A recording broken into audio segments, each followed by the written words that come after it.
오늘 본문은 베드로가 배신하는 장면이죠. 굉장히 많이 인용이 되고, 그리고 로마 가톨릭에 가면 교황청 상징이 닭이에요. 닭.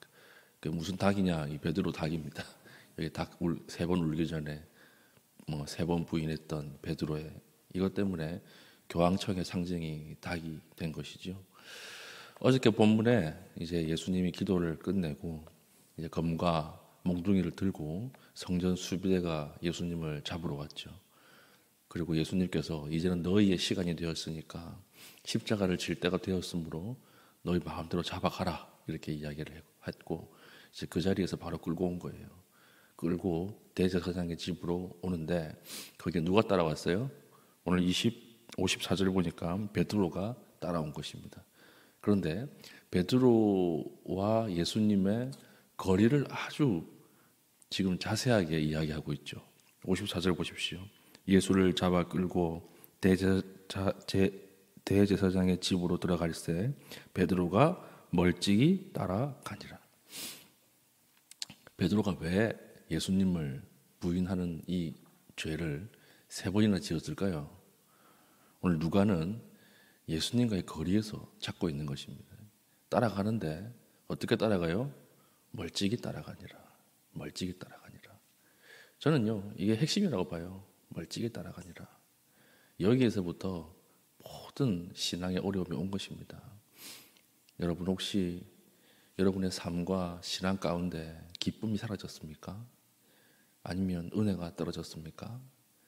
아니면 예배를 드리는데 감격이 사라졌습니까? 순간순간 하나님 말씀이 기억나지 않습니까? 이유는 하나예요. 하나예요. 멀찍이 따라가니라. 주님과 나 사이에는요, 아무것도 없어야 돼요. 주님과 나 사이에 아무것도 없기 위해서는 어떻게 해야 되느냐? 가까이 가야 됩니다. 주님과 나 사이에 틈이 생기면 그 틈 사이로 수많은 것들이 들어와요. 그러면 주님이 안 보입니다.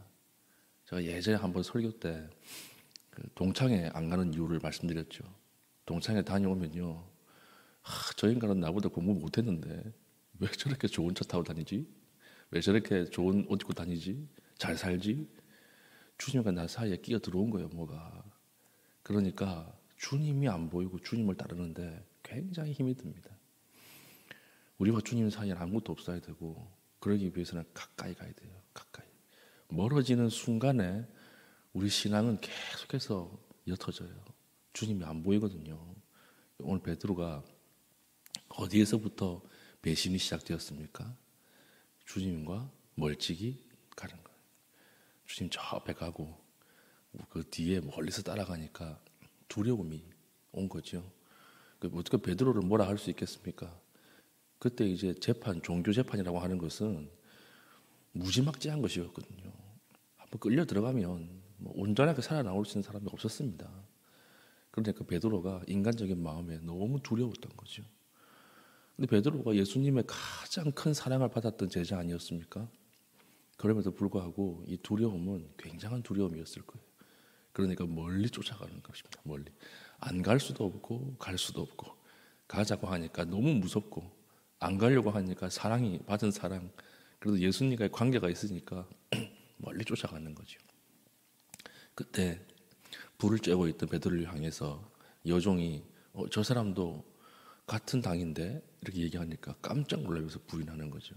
이렇게 세 번을 부인합니다. 그리고 나서 닭이 울죠.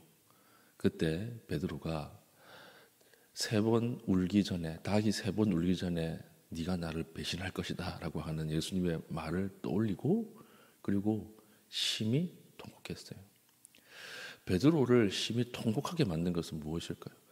가룟 유다도 똑같은 제자였지만 가룟 유다는 통곡 안 했거든요. 베드로는 통곡했어요. 왜 이런 베드로는 은혜가 있었는가?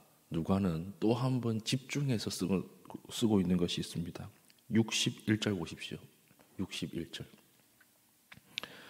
베드로가 세 번 부인하는 그 순간, 닭이 우는 그 순간에 61절, 주께서 돌이켜 베드로를 보시니.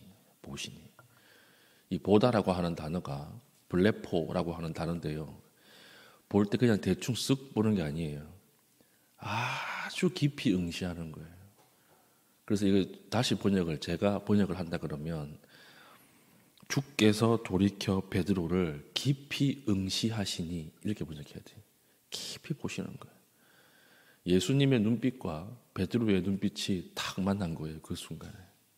베드로가 3번 부인하는 그 순간에 예수님의 눈빛이 베드로의 눈빛과 탁 만나면서 깊이 예수님의 그 응시하는 눈동자를 베드로가 쳐다본 것입니다. 그게 베드로를 변화시킨 거예요. 우리가 하나님 앞에 하나님을 떠나갈 수 있죠. 우리가 하나님을 배신할 수 있어요. 두려움 가운데 넘어질 수 있어요. 그때 필요한 건 무엇인 줄 아십니까? 그때 우리를 다시 살리는 것은요, 심판이 아니에요. 하나님이 우리를 때려서 다시 돌이킨다. 그건 온전한 돌이킴이 아닙니다. 무엇일까요? 이 응시예요, 응시. 우리의 죄를 보시고 깊이 긍휼히 여기시는 그 하나님의 눈빛, 그 하나님의 얼굴.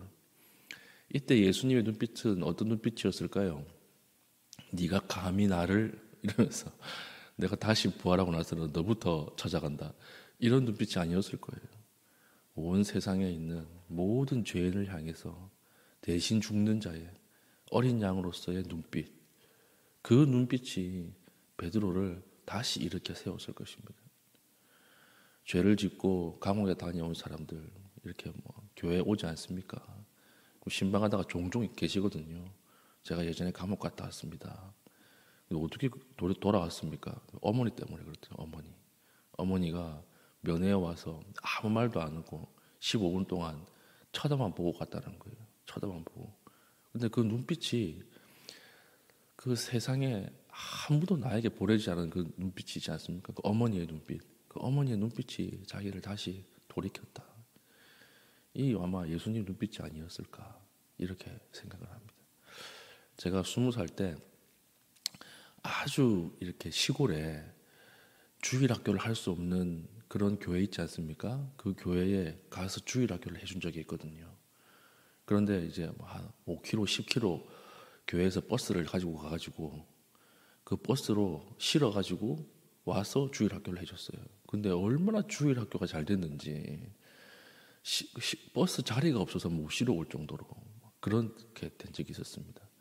근데 이제 한 40명이 와야 되는데 버스 자리가 40개니까 이제 41명째부터는 못 온 거예요. 그래서 그걸 이제 목사님께 보고를 드렸죠. 더 올 수 있었는데 이 버스 자리가 없어가지고 못 왔습니다. 하는데 그때 그 사모님의 눈빛이 있었어요. 그 안타까워하는 눈빛. 너무 안타까워하는 눈빛이 제가 지금 25년이 지났는데도 불구하고 그 눈빛이 아주 깊이 남아있어요. 이게 예수님의 눈빛이 아니었을까. 하여튼 그 깊은 안타까운 눈빛, 그 눈빛을 베드로가 보지 않았을까. 우리를 구원해내고 다시 하나님 앞에 돌이키는 것은 하나님의 사랑이에요. 하나님의 저주와 징계 가지고는 우리 돌아갈 수 없습니다. 우리는 죄인이었고 우리는 배신했고 우리는 넘어졌지만 그러나 하나님께서 우리를 보실 때 긍휼히 보시는 거예요. 불쌍하게 보시는 거예요. 안타깝게 보시는 거예요. 그 사랑으로 우리가 다시 돌이킬 수 있는 것이죠. 그래서 십자가는 하나님의 최고의 사랑이 되는 것입니다.